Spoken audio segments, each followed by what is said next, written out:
Nanti beliau kalau tidak segera membayar hutang akan ada hal-hal yang beliau alami. Boleh dilihat kamera di sana kosong? Boleh dilihat? Bisa? Cukup? Ya sudah. Di belakang kamera saja ya? Ya. Belakang kamera aja? Ya, belakang kamera. Bisa Ya, langsung sekarang? Ini harus... Enggak, maksudnya ini.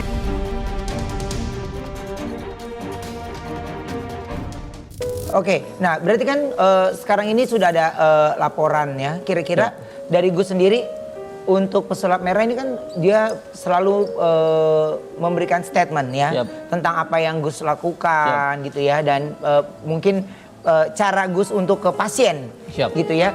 Tapi kalau Gus sendiri apa yang diungkapkan oleh pesulap merah, Gus ngerasa atau enggak? Iya, memang ilmu gaibiyah itu adalah ilmu rasa ya, ilmu rasa yang hanya bisa dirasakan oleh yang mengamalkan. Dan orang lain mau saya ceritakan seperti apapun rasa itu, kalau dia nggak pernah mengamalkan, ya dia nggak akan percaya. Bagaimana ketika seumpamanya kita suruh membuktikan antara surga dan neraka, atau kita suruh membuktikan tentang hari kiamat, atau kita bisa merasakan seumpamanya kita melihat penampakan, terus panjenengan nggak percaya terus tanya, coba tunjukkan ke saya penampakan seperti apa, kira-kira bisa nggak? Itu sesuatu hal yang bersifat gaibiyah, batiniah, dan sesuatu hal yang batiniah itu hanya bisa diyakini dan diimani, bukan untuk dibuktikan, nggak akan bisa. Jadi ada jalurnya sendiri ya, yang bersifat sen dan yang bersifat ilmu gaibiyah. Kalau gaibiyah ini tentang keimanan, kalau sen ini tentang fisika. Tapi dan Gus, lain sebagainya. seandainya ini kan masalahnya udah masuk ke saling lapor gitu, Gus sudah lapor. Tapi kalau misalnya ada titik temu, abis ketemu, udah ada tabayun dan Gus juga maksudnya terpuaskan dengan jawabannya, dia ini bisa nggak untuk berdamai atau akhirnya, atau Gus maunya gimana nih? Jujur ya, dari pertama kejadian beliau datang ke Padepokan, itu saya sudah berkurang kali untuk menyampaikan ingin bertemu dengan Marcel ini. Saya hanya ingin bertanya siapa yang saya tipu, lalu korbannya siapa, terus alat buktinya mana. Hanya itu saja. Kalau beliau bisa datang ke sini, lalu bisa menunjukkan ke saya akan minta maaf dan saya akan bertanggung jawab secara hukum. Kalaupun beliau meminta maaf, kalau memang beliau yang salah, ya sudah selesai begitu. Tapi kalau dia tidak bisa buktikan itu? Kalau tidak bisa membuktikan, tapi kalau beliau meminta maaf ya silahkan, saya maafkan. Tetapi kalau tetap tidak dikomunikasikan di telepon, tidak bisa, tidak mau datang, dan saya datangi juga nggak mau menemui saya, ya terpaksa jalur hukum tetap jalan begitu. Jadi pengennya segera bertemu lah dimanapun tempatnya itu ya. Di sini aja lah Gus, bagaimana? Tuh tim, tolong siapin ya. Kita ketemu nih, lebih cepat lebih baik lah. Sabar, ini ya, biar masalah tidak semakin memanas atau ada oknum-oknum yang memanfaatkan. Ini ada ungkapan dari si pesulap merah. Oh iya, kapan itu dia ungkapin? Keren. Di mana? Ntar di sini mau lihat. Mana coba? Nih, ini dia ungkapannya. Oh. Ya beneran. Jadi awalnya Masa bisa ketemu? enggak, awalnya tuh saya ngebongkar rahasia dia yang bakar tisu tanpa api. Awalnya saya bongkar di channel YouTube saya, terus mungkin penonton saya nih ada yang ngompor-ngomporin ke sana. Tuh dibongkar tuh triknya gitu. Akhirnya singkat cerita dia buat video lah. Buat video, ya yang di sana tuh yang suka fitnah-fitnah, saya dianggap fitnah. Kalau misalkan emang mau pembuktian silahkan datang langsung gitu. Nggak akan kok diusir, nggak akan dipenjarakan. Dia sumpah demi Allah. Bahkan dia bilang nggak akan dilaporkan polisi. Tapi ya kalau dilaporkan polisi begini mungkin Allah Azza wa Jal ingin menunjukkan bahwa omongannya nggak bisa dipercaya. Bahkan dia udah sumpah demi Allah pun tetap aja fakta dan kata-katanya beda. Gitu. Kalau ditanya takut atau enggak? Enggak.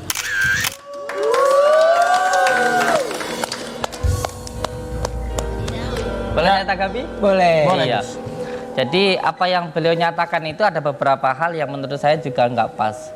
Kenapa adanya respon? Tentu karena ada sebabnya. Salah satunya kenapa saya mengundang beliau, karena beliau yang pertama sudah mengambil video saya. Yang kedua, beliau sudah menuduh saya. Maka ketika itu saya memberikan respon untuk beliau datang ke Padepokan.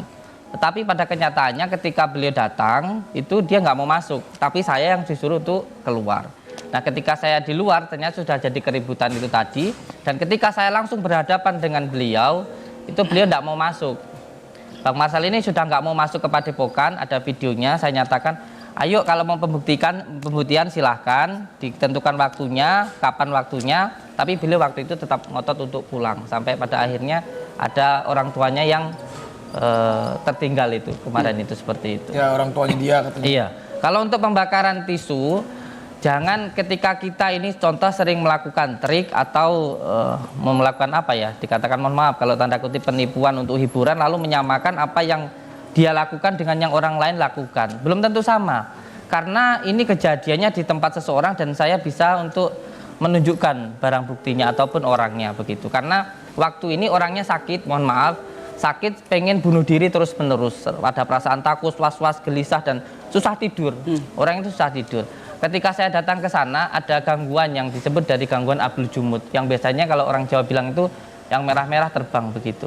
Nah ketika itu saya pun sama sekali tidak pernah masuk ke dalam rumahnya. Saya datang waktu itu live di YouTube. Saya datang langsung diadakanlah ruqyah rumah itu, lalu muncullah buhul ikatan itu. Nah ketika dibacakan asma-asma Allah lalu terbakar begitu. Maka saya mengatakan kalau ingin pembuktian ya ayo silahkan kan begitu. Saya siap untuk melakukan pembuktian, atau kalau ingin lebih jelasnya yang bersangkutan bisa dihadirkan baik di pengadilan maupun di sini kan gitu. Jadi ini maaf ya, Jessica ntar ya kita tanya-tanya bentar dulu ini maaf ya. Kita tadi diam terus, bentar ya Jessica. Ini masih tanya-tanya Gus ya. Iya. Si Ruben nanti nanya-nanya kamu si Ruben. Oke. Lu tanya dong lu di mana? Ada berita nanti bakal kita kulik. Ada beritanya. Kalau dia mah gue udah banyak, sabar dulu ini. Gus dulu nih, tenang. Satu. Gus, intinya Gus tetap maunya ya udah kalau mau ketemu selesaikan ketemu di sini juga nggak masalah ya. Termasuk Jadi, saya tim- datang ke Jakarta ini ingin bertemu langsung sama Gus beliau. berapa hari di Jakarta nih? Insya Allah 3 hari ya. Masih itu 3 hari tim, masih Saya ada 3 waktu. hari. Nginep di mana Gus? Ngapain lu? Ngapain? Mau praktek, mau berobat, Gus. Kita nanya dia nginep di mana? Kalau saya jujur lebih ke ini ke beliau ini saya. Ruben, Ke Bang Ruben. kenapa dia? Ada sesuatunya ya? Ih, takut. Bentar, jangan di sini kita bahas lagi bentar ya. Karena rumahnya banyak dikirimin orang itu katanya. Berisik lah. Enggak begitu. Gimana? Penyakit itu sebenarnya kalau non medis bukan hanya katanya ini sihir, santet dan sebagainya, bukan. Tapi penyakit non medis itu ada 3. Ada yang karena ain, ada yang karena ketempelan, dan ada juga yang karena sihir. Sihir sendiri dibagi menjadi 7. Untuk ketempelan sendiri itu akan 4 hal. Karena tempat, nasab, tidak taat maupun maksiat. Jadi Oh maksiat mungkin. ya. enggak.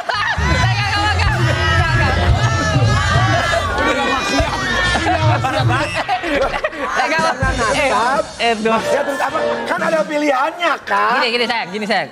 Penyakit non medis itu ada 3. Yang Ya. pertama yang karena ketempelan itu karena tempat. Mungkin tempatnya dulu ada mungkin juga ada yang pernah keguguran, keterekan begitu. Contoh orang hamil, mohon maaf nggih. Bahasanya lagi pipis terus keguguran masuk ke konslet itu namanya kena gangguan trekan gitu. Atau gangguan dari seseorang yang keterekan itu tadi. Ada juga yang karena tempatnya pernah terjadi gantung diri dan lain sebagainya, atau tempatnya itu sering sekali perempuan kalau datang bulan darah headnya itu tidak dicuci Bersih, dulu, bersih tuntas. tidak dibersihin gitu. Dan Bisa lain dibersihin nggak rumahnya Kak Ruben sama Gus? Kok lu yang repot, yang punya rumah juga nggak repot. sebagainya. Nah itu yang Gus ini kurang ajar. Kalau bersihin rumah pakai cleaning service, ngapain panggil Gus? Lu mau bersihin rumah? Ngapain lu panggil dia? Maksud Anwar bukan bersihin nyapunya, Bu. Maksud bersihin secara gaib ya Gus ya. enggak semuanya ya. Neranginnya tadi apa tempat Iya. terus apa lagi? Iya, jadi yang karena ketempelan itu ada yang karena tempat, yang kedua itu karena nasab. Nasab itu suatu penyakit karena keturunan begitu. Atau mungkin orang tuanya dulu punya ilmu sehingga menurut anaknya itu disebut indigo. Indigo itu kalau menurut saya pribadi bukan sebuah kelebihan, tapi suatu penyakit menurut saya pribadi. Karena saya sering menangani seperti itu. Biasanya kalau menempel di bagian kepala itu sering marah gitu. Jadi orang mampu melihat jin itu karena 2. Yang pertama karena ilmunya, yang kedua karena jin menempel di dalam dirinya begitu. 30.000. 30. Ya ada berita lagi nih Jess nih. Sampai Ini ada komentar nih dari Iya, netizen bapak ya. aku sakit. Oh, ini tulisannya sakit hati sekali mendengar kabar papa masuk rumah sakit karena memikirkan putrinya tertipu uang 10M. Ya Tuhan tolong jaga papa, jangan biarkan musibah ini menjadi bebannya. Aku ingin papa bisa sehat dan bahagia di hari tuanya. Kuatkan hati kami sekeluarga ya Tuhan. Teman-teman bantu doa ya, terima kasih. Tapi ada aja nih ya netizen yang komentar-komentar julid ya. Cepat sembuh ya papanya, kok bisa ya artis kena tipu segitu banyak, huf. Makanya Kak Jedar pinter-pinter menilai orang. Ya kan namanya juga orang. gitu, gimana lu lu? nggak bisa mikir lu. Ya kesel gue Orang jadinya mah nih. lagi kesel lu. Orang yang kena musibah masih aja komentar begitu, bukannya nguapin ya. Iya, kalau ditanya kenapa aku bisa sepercaya itu sama orang ini, karena waktu itu aku pindah ke Bali, dia tuh gerombolan sama pacarnya sama asistennya tuh yang jadi teman aku waktu itu. Jadi tuh waktu aku pindah Bali kan aku lagi sakit, terus lagi putus cinta juga waktu itu. Jadi aku bener-bener kesepian. Aku sama El Barak doang pindah. Nah mereka nih yang selalu nemenin aku gitu. Pokoknya kita jadi bestie lah di Bali gitu. Terus udah gitu kan dia punya bisnis rental mobil.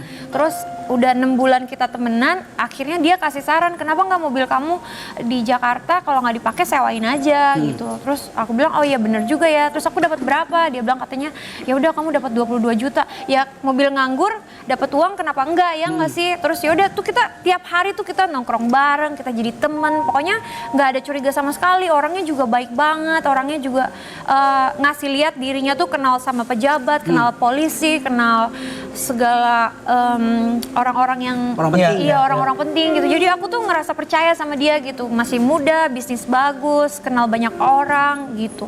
Terus dari satu mobil lanjut ke Mini Cooper, terus lanjut lagi beli Alphard, beli Mercy, beli Land Cruiser, Hummer, Porsche segala macem. Hilang semua tuh. Iya. Oke, terakhir berarti dia ada di mana tuh Jess? Terakhir udah di Singapura. Dari Pas Jessica bikin laporan dia langsung pergi? enggak. Dari sebelumnya? Dari yang pas aku lahiran itu kan aku bilang ini kok kenapa uangnya nggak masuk gitu. Dia udah mulai susah dihubungin. Dia suruh aku bolak-balik ke bank untuk cek sama banknya kenapa nggak terima uangnya. Padahal uangnya nggak masuk, mutasinya nggak benar gitu. Terus dari situ aku dikabarin temen aku dan temennya dia juga bahwa orang ini tuh udah lari ke Singapura gitu. Laki bini dia itu. Sekarang pacarnya juga nggak tahu di mana gitu. Gimana Gus? Ada langkah apa kira-kira? Aku berapaan sih kira-kira nih kalau untuk bawa dia pulang? Ada beberapa hal yang menurut batin ya, ini menurut batin saya ya. Ada hal-hal yang memang nggak bisa dipahami dengan apa namanya dohiriyah, tapi menurut saya ada pegangan sebuah ageman gitu ya, seperti gendam itu yang juga dimiliki oleh sana. Dan saya bisa membuktikan di sini nih. Bisa dipraktekkan nggak? Boleh. Oke, abis ini kali ya. Ini karena iklannya semakin banyak nih. Kalau Apa yang nggak kira-kira- langsung nanti dikira ditempatkan. Kalau langsung begini saya bisa. Oh, tapi Kalau nanti nggak langsung nanti dikira ada permainan. coba gimana? Coba saya diskusi dulu. Nurdin, ini gimana nih? Ya nggak bisa ya? Maaf Gus, karena ini iklan Iya. semakin banyak nih Gus. Saya juga tadi pengen langsung lihat. Iya. Udah nungguin ya. Tapi ini iklan. Ya iklan. Tapi maaf ya Gus ya. Siap. Nggak, gimana? Iklan? Ya, Boleh nggak 2 menit aja? Iklan. gimana nih? Ya harus iklan nih. Ini aja ya, nggak usah Saya udah begini nih Gus. Gimana? Ya, iklan. Ada sebuah pusaka yang memang sebenarnya dipegang oleh yang sana sehingga mempengaruhi pikiran yang sini sehingga mudah sekali percaya. Ini percaya nggak percaya ya? Ini kekuatan hal yang mistis. Sampai lihat di sana kosong ya? Di sebelah sini kosong boleh ya? saya coba untuk menarik yang dari sana, saya pindahkan ke sini. Oke. Nanti setelah itu sampean amalkan sebuah amalan, nanti dipraktekkan insya Allah nanti beliau kalau tidak segera membayar hutang akan ada hal-hal yang beliau alami. Boleh dilihat kamera di sana kosong? Boleh dilihat? Bisa? Cukup? Ya sudah. Di belakang kamera saja ya. Ya. Hah? Luang kamera aja ya? Ya. Bisa Iya, langsung karena- sekarang? Ini harus. Enggak, maksudnya ini karena durasi, jadi Siap. nanti pas pada saat offer aja ya. Siap. Oke, baik kalau kayak gitu nanti kita kembali lagi ya, tetap diketahui itu berkah.